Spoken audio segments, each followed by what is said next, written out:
I feel like you guys, Jed and Mike, tend to be more follow directors than you do like I don't think I like follow directors as much as I just like certain movies. And then I guess I don't dig deeper naturally to be like, all right, who directed this and then what else has he done or she done? Yeah. I feel like you guys do that a lot more.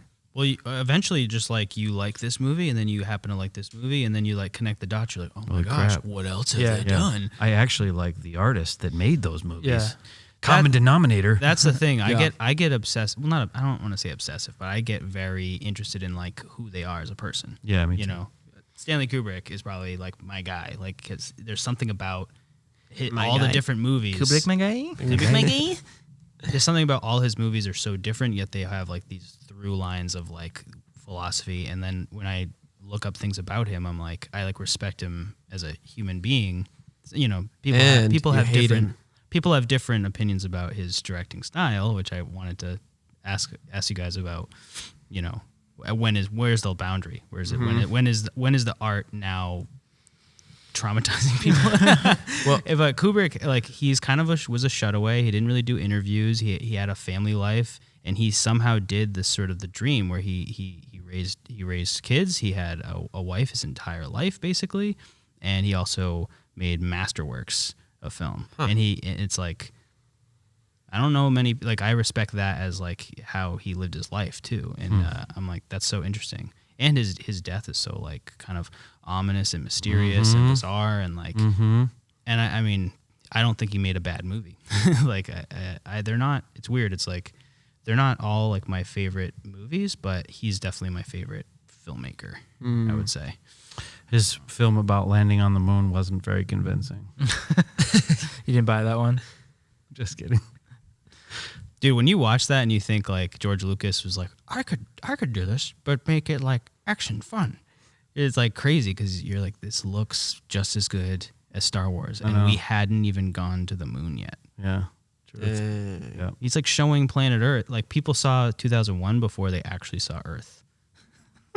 Stop it. That's nuts. Yeah, he showed what When Earth was looks that, like from though? space. Well, I've seen that movie. Hold on. 68. It was 68? Yeah. Because it was by But the end of the decade. They had been working on it for about 3 years. Okay. And they've shot that in space?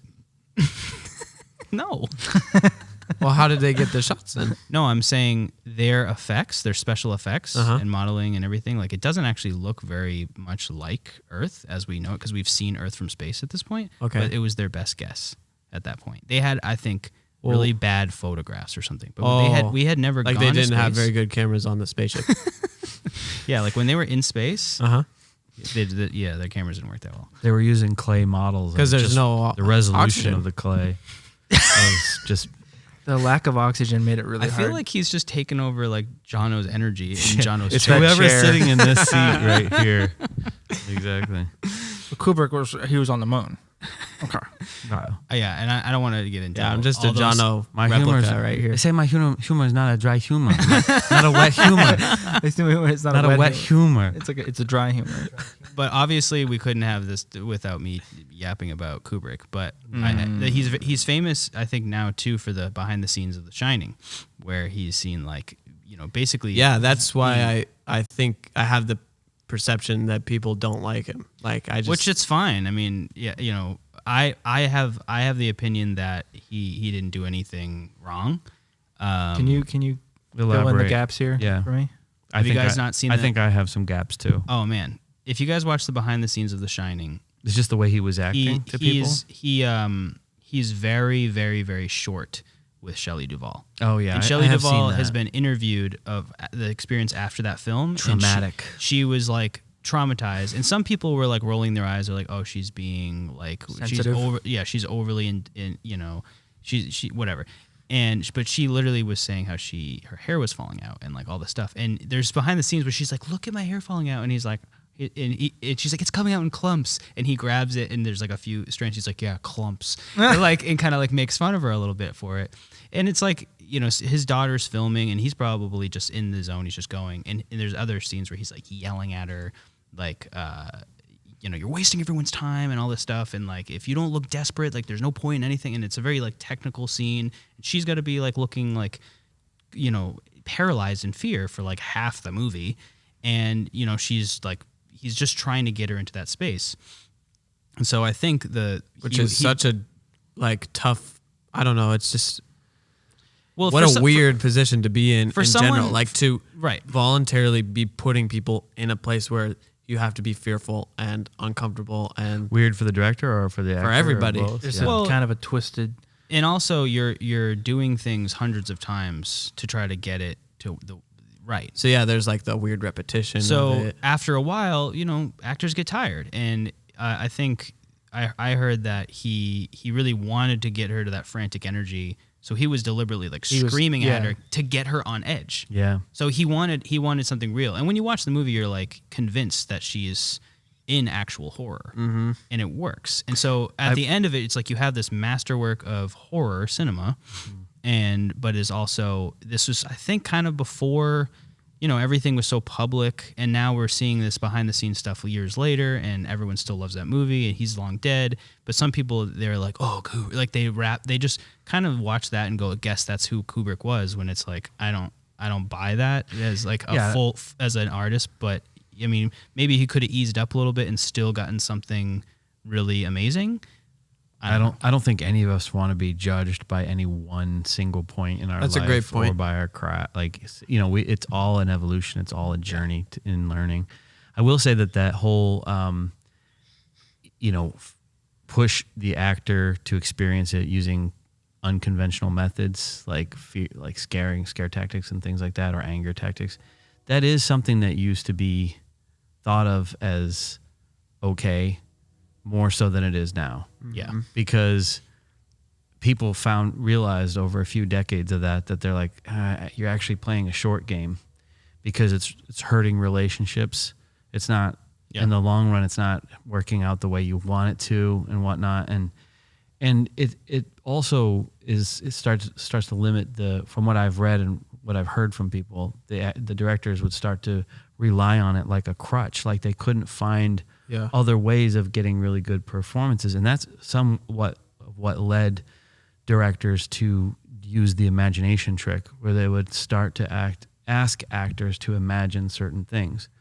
Because the common thing when you go to direct is to be like, I need more emotion in that scene. I need you to dial up the anger right here.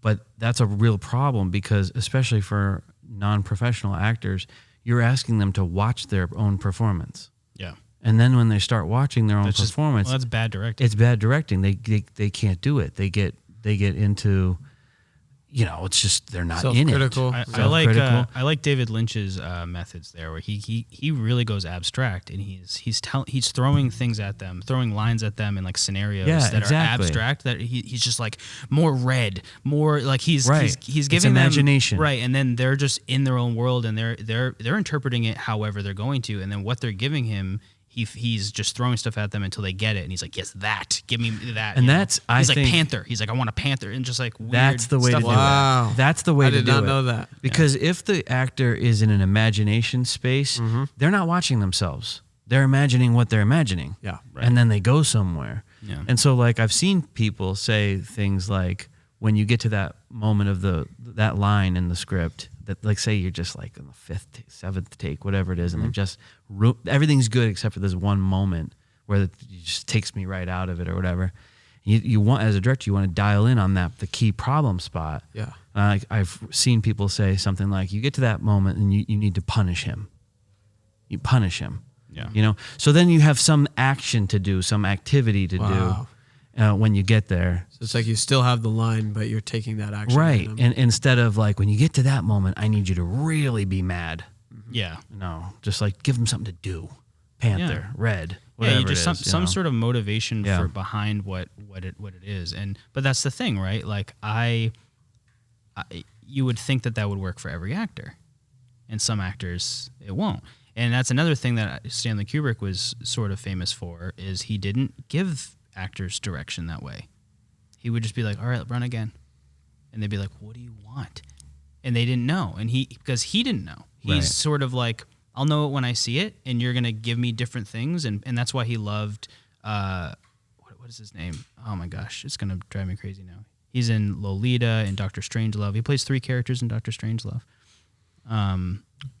Sanders, something Sanders? No. You know what I'm talking about. Yeah.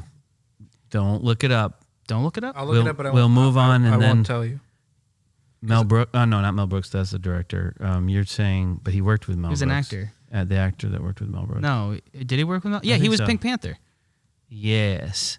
Peter Sellers. Peter Sellers. Boom. Because he loved Peter Sellers because I just looked it up. It was Peter Sellers. He loved working with Peter Sellers because he would just play and do a bunch of different things and give him like a whole spectrum of moods and things to choose from. And that and I love that because they got to just play together. But some actors were like exhausted by that, and they're like, "What do you want?" And sometimes he just wanted to exhaust them. Tom Cruise walked through a certain door in Eyes Wide Shut like hundreds of times until literally by the time he does it the 200th time, he's just exhausted. He's like taking off his jacket, and that's what he needed for that scene. So he just makes him do it, and it's like. I don't know. Is there a method that's like, is that unnecessary? It's like, well, we don't know. I guess like I wasn't there. I mean, I just think, I don't know. I find that stuff really fascinating. And he's someone I think who came at it from, I mean, he's a photographer. So he obviously that's like where he's coming from, his background. But he didn't just come at things visually. He definitely came from story, character, philosophy, message, visual storytelling, and editing. Like he would kind of edit his own movies too. I personally think he mastered every single aspect. Where I think even some of my favorite filmmakers, I don't think they've really mastered one major area. You know, you're like, you're really good at this thing. You know, Richard Linklater's like one of my favorite filmmakers.